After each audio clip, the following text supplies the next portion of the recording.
Sizoqondisa nje le vesi ebesigqitha kuso. Esithetha phi ngoba simenza. Uthixo wethu makabonge. Ngenxa yexesha sizunako. Ininzi yona into bekufuneka siyityhilile. Ngoba xa sifikile ithi iBhayibhile yobelanani athi nabo nifundisana nabo. Inkosi mayibonge. Sindilapha abazalwane suka umhlaba seKapa ndincama into zonke pha. Ndatsho Kapa ndigqiba ukona pha eKhowa ndathi ndizamlandela.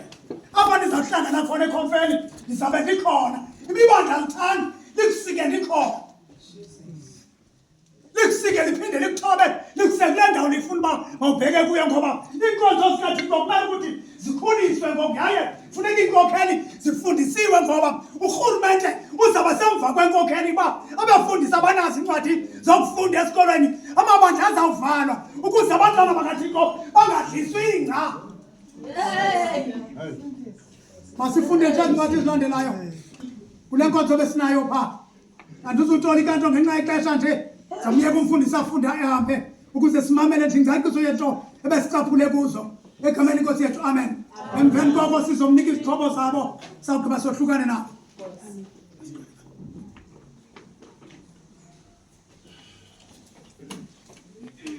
Apostolic Churches 325 AD. Eniseya, First Apostle John uthetha intsikelelo. Grace of God, Alexandra uthetha umncedi woluntu uDowie wafounda iZion City wayinhloko yenkonzo waza wangumfundisi owafundisa kwiYunivesithi. Ngo-1896 AD umpostile kupage 14 kwincwadi umthi ithi pha idefinition okanye terminology umele uKristu ngenqu emhlabeni.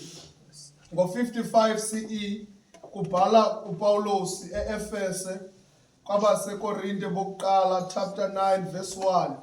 Andingompostile na? Andingokhululekileyo na? Andimbonanga na uYesu Kristu? Noba andingompostile kwabanye kodwa kuni ndinguye.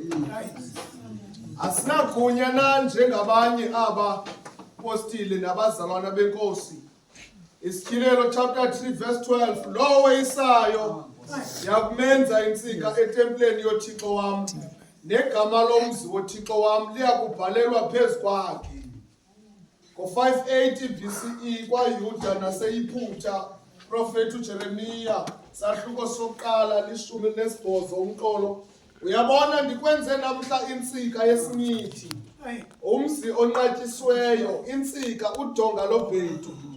Kulo lonke ilizwe lokumkani bakwaYuda nakubabingeleli nakubantu belizwe bayakulwa nawe weyise wena. Page 18 kumthi udefayinwa ipopu ngo-1000 AD nango-41 CE nguLevi ogama linguMatewu chapter 16 verse 18.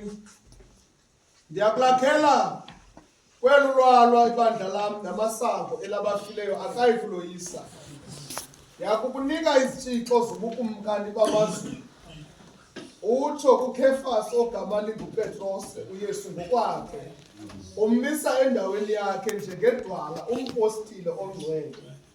Ndithi ngoko bazalwana kumaHebhere 3 verse 1 ngo-61 CE bangcwele mabelwana ngobizo lwasemazulwini mondele